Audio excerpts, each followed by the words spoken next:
देश रोशन नहीं रहे कहीं कुपोषण। अनीमिया से बचाव के लिए सभी आयु वर्ग को आयरन, प्रोटीन और विटामिन सी युक्त आहार का सेवन रोजाना करना चाहिए, जैसे अनाज में बाजरा, रागी, ज्वार और गेहूं, हरी पत्तेदार सब्जियां जैसे कि चौलाई, मेथी, पालक, कड़ी पत्ता, दालें जैसे कि सोयाबीन, मोठ, मसूर, चना और राजमा, फलों में अमरूद, संतरा और नींबू। इसके अलावा खजूर, गुड़ और मूंगफली का सेवन भी करना चाहिए। अनीमिया मुक्त हरियाणा राष्ट्रीय स्वास्थ्य मिशन, स्वास्थ्य विभाग हरियाणा द्वारा जनहित में जारी। नमस्कार, ये आकाशवाणी चंडीगढ़ है। अब आप प्रतिका से प्रादेशिक समाचार सुनिए। पहले इस बुलेटिन के मुख्य समाचार। भारतीय किसान यूनियन चढ़हुनी के प्रतिनिधि मंडल ने गुरनाम सिंह चढ़हुनी के नेतृत्व में मुख्यमंत्री नायब सिंह से मुलाकात की। श्री चढ़हुनी ने मुख्यमंत्री से किसान नेता जगजीत सिंह डल्लेवाल का अनशन खत्म करवाने के लिए मध्यस्थता की मांग की। पंजाब में किसानों द्वारा किए गए बंद के कारण अंबाला जिले में कई मार्गों पर रूट बदले गए। भारतीय रेलवे ने 200 से ज्यादा रेलगाड़ियां रद्द की। हरियाणा कर्मचारी चयन आयोग के अध्यक्ष हिम्मत सिंह ने कहा कि इस वर्ष 56,830 पदों पर भर्ती के परिणाम जारी किए गए हैं। आयोग सरकारी भर्तियों में एक ही बार पंजीकरण की व्यवस्था लागू करेगा। और आज सोमावती अमावस्या पर कुरुक्षेत्र के ब्रह्म सरोवर और जींद के पांडु पिंडारा सरोवर में श्रद्धालुओं ने आस्था की डुबकी लगाई। अब समाचार विस्तार से। भारतीय किसान यूनियन चढ़हुनी के प्रतिनिधि मंडल ने आज चंडीगढ़ में मुख्यमंत्री नायब सिंह से मुलाकात की। राष्ट्रीय अध्यक्ष गुरनाम सिंह चढ़हुनी के नेतृत्व में किसानों के इस प्रतिनिधि मंडल ने मुख्यमंत्री से मुलाकात कर किसान नेता जगजीत सिंह डल्लेवाल का अनशन खत्म कराने के लिए मुख्यमंत्री की मध्यस्थता की मांग की और किसानों की मांगों पर चर्चा की।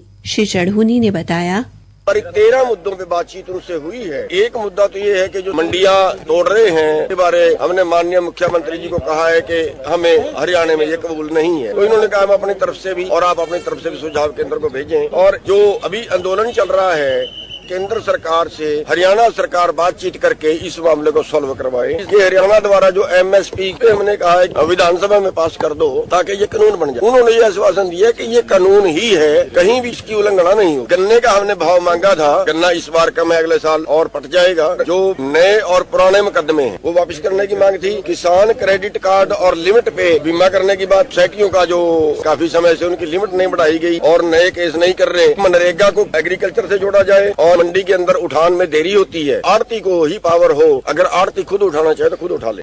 उन्होंने कहा कि मुख्यमंत्री नायब सिंह ने सभी मांगों पर विचार कर उन्हें पूरा करने का आश्वासन दिया है। पंजाब में किसानों द्वारा न्यूनतम समर्थन मूल्य की कानूनी गारंटी की मांग को लेकर किए गए बंद के कारण हरियाणा में भी जनजीवन प्रभावित हुआ है। कई मार्गों पर यातायात बाधित रहा। अंबाला जिले में चंडीगढ़ और दिल्ली के बीच आवाजाही के लिए सड़क मार्ग के रूट बदले गए। उधर भारतीय रेलवे ने भी बंद के मद्देनजर 200 से ज्यादा रेलगाड़ियां रद्द की। रद्द की गई रेलगाड़ियों में दिल्ली और पंजाब के बीच चलने वाली शताब्दी और वंदे भारत एक्सप्रेस भी शामिल है। उत्तर रेलवे के अनुसार 13 रेलगाड़ियों के समय में भी बदलाव किया गया। भारतीय अंतरिक्ष अनुसंधान संगठन इसरो आज रात 9:58 पर श्रीहरिकोटा से 2 उपग्रहों का प्रक्षेपण करेगा। ये उपग्रह कक्षा में अंतरिक्ष यान की डॉकिंग, अनडॉकिंग यानी जोड़ने और अलग करने की प्रक्रिया को दर्शाएंगे। प्रक्षेपण यान PSLV-60 और दोनों उपग्रह SDX-01 और SDX-02 को 476 किलोमीटर की कक्षा में स्थापित करेगा और स्पेस डॉकिंग की प्रायोगिक प्रक्रिया पूरी करेगा। अपनी आवश्यकता अनुसार उपग्रह को अंतरिक्ष में रोके रखना और 2 उपग्रहों के बीच तालमेल रखना इस मिशन का मुख्य उद्देश्य है। प्रादेशिक समाचार आकाशवाणी चंडीगढ़ से प्रसारित किए जा रहे हैं। हमारे बुलेटिनों और ताजा समाचारों के लिए आप हमारी वेबसाइट newsonair.gov.in पर लॉगिन कर सकते हैं। हरियाणा कर्मचारी चयन आयोग के अध्यक्ष हिम्मत सिंह ने कहा है कि आयोग ने इस वर्ष 56,830 पदों पर भर्ती के परिणाम जारी किए हैं। उन्होंने कहा कि उनके पद ग्रहण के बाद पुनर्गठित आयोग ने केवल 56 दिनों में 36,000 भर्तियां की हैं। उन्होंने कहा कि भर्ती में बाहरी अभ्यर्थियों की संख्या काफी कम है। आज चंडीगढ़ में एक पत्रकार वार्ता को संबोधित करते हुए श्री हिम्मत सिंह ने कहा कि आयोग ने अदालत में अटकी हुई भर्तियों पर अभ्यर्थियों के हित में मजबूती से अपना पक्ष रखा है। आयोग द्वारा निकाली गई 24,000 भर्तियों के परिणाम पर 266 मामले और टीजीटी परीक्षा परिणाम पर 418 मामले दायर हुए, जिस पर आयोग तीव्रता से कार्रवाई कर रहा है। श्री हिम्मत सिंह ने कहा कि फायर ऑपरेटर की भर्ती का परिणाम भी जल्द घोषित किया जाएगा। उन्होंने कहा कि इस भर्ती को लेकर एक समिति बनाई गई है। समिति की रिपोर्ट आते ही परिणाम जारी कर दिया जाएगा।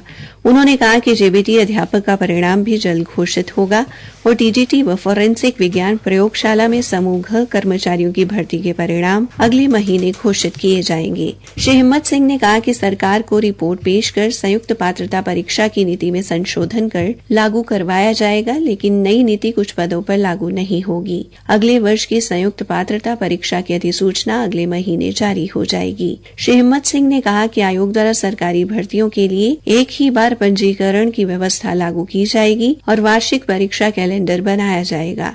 शिकायत हेतु पोर्टल जारी होगा। शिकायत निस्तारण का समय तय होगा व अभ्यर्थियों को हर एक प्रतिक्रिया की जानकारी मैसेज द्वारा मिलती रहेगी।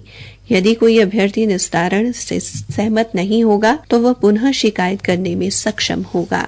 इस वर्ष की अंतिम सोमवती अमावस्या के दिन आज कुरुक्षेत्र के पवित्र ऐतिहासिक ब्रह्म सरोवर और जींद के पांडु पिंडारा स्थित सरोवर में देश के कोने कोने से पहुंचे लाखों श्रद्धालुओं ने स्नान किया तथा पिंडदान कर तर्पण किया। कुरुक्षेत्र में सुबह से ही श्रद्धालु ब्रह्म सरोवर पर पूजा कर्म कर पितरों की शांति के लिए प्रार्थना करते देखे जा रहे हैं। ब्रह्म सरोवर पर पिंडदान कर तर्पण करवा रहे पुजारी ने बताया, आज कृष्ण पति सोमवती अमावस्या है। आम मौस ने 100 बार नहाने का महत्व है, इसमें सिर्फ एक बार नहाना। इसमें जिस भी पितृ देवता का पिंड विधि विधान पूर्वक किया जाएगा उसको सदगति प्राप्त होगा। जींद से हमारे संवाददाता ने बताया है कि ऐतिहासिक पिंड तारक तीर्थ पर कल शाम से ही श्रद्धालु पहुंचने शुरू हो गए थे। कल पूरी रात धर्मशालाओं में सत्संग तथा कीर्तन चलते रहे। कड़ाके की ठंड के बावजूद श्रद्धालुओं ने सरोवर में आस्था की डुबकी लगाई। एक श्रद्धालु ने आकाशवाणी समाचार को बताया, आज सोमवती अमावस्या का मेला तीर्थ पांडु पिंडारा पर भरा। तीर्थ पांडु पिंडारा कुरुक्षेत्र भूमि का सबसे प्रसिद्ध तीर्थ है, जहाँ पांडवों ने भी पिंडदान किए थे। उसी परंपरा का निर्वाह करते हुए प्रत्येक अमावस्या को मेला लगता है और सोमवती अमावस्या को विशेष मेला लगता है। हमारे संवाददाता ने बताया कि श्रद्धालुओं की भीड़ को देखते हुए जगह जगह पर पुलिस कर्मियों को तैनात किया गया है। श्रद्धालुओं की भारी भीड़ होने के कारण गोहाना रोड पर जाम जैसी स्थिति बनी हुई है। वाहनों की पार्किंग के लिए अलग से स्थान निर्धारित किया गया है। हरियाणा में भारतीय जनता पार्टी के प्रदेशाध्यक्ष मोहन लाल बड़ौली ने कहा कि भारतीय जनता पार्टी एक मजबूत संगठन बनाने की ओर अग्रसर है। उन्होंने कहा कि 6 से 12 जनवरी तक मंडलों के चुनाव कराए जाएंगे। आज चंडीगढ़ में एक पत्रकार वार्ता को संबोधित करते हुए उन्होंने कहा कि पहले 313 मंडल हैं, अब 376 मंडल बनाए जाएंगे। श्री बड़ौली ने कहा कि हरियाणा में पार्टी के 41 लाख सदस्य बने हैं। उन्होंने कहा कि प्रदेश में 20,629 बूथ हैं, हर बूथ पर 50 से ज्यादा सदस्य हैं। उन्होंने कहा कि प्रत्येक बूथ पर 2 सक्रिय सदस्य बने हैं। बूथों पर 5 जनवरी तक समिति बनाने का काम किया जाएगा। श्री बड़ौली ने कहा कि मंडल चुनाव के बाद जिला अध्यक्षों का चयन होगा। उन्होंने कहा कि शक्ति केंद्रों में सहायकों की नियुक्ति भी की गई है। श्री बड़ौली ने कहा कि वर्ष 2024 में कई राजनीतिक उतार चढ़ाव देखने को मिले। अंत में मुख्य समाचार एक बार फिर।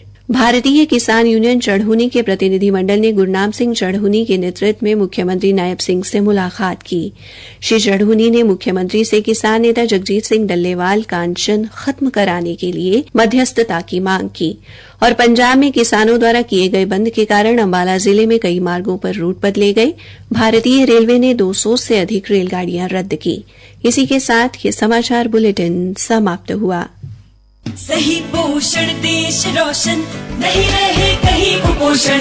अनीमिया से बचाव के लिए सभी आयु वर्ग को आयरन, प्रोटीन और विटामिन सी युक्त आहार का सेवन रोजाना करना चाहिए, जैसे अनाज में बाजरा, रागी, ज्वार और गेहूं, हरी पत्तेदार सब्जियां जैसे कि चौलाई, मेथी, पालक, कड़ी पत्ता, दालें जैसे कि सोयाबीन, मोठ, मसूर, चना और राजमा, फलों में अमरूद, संतरा और नींबू।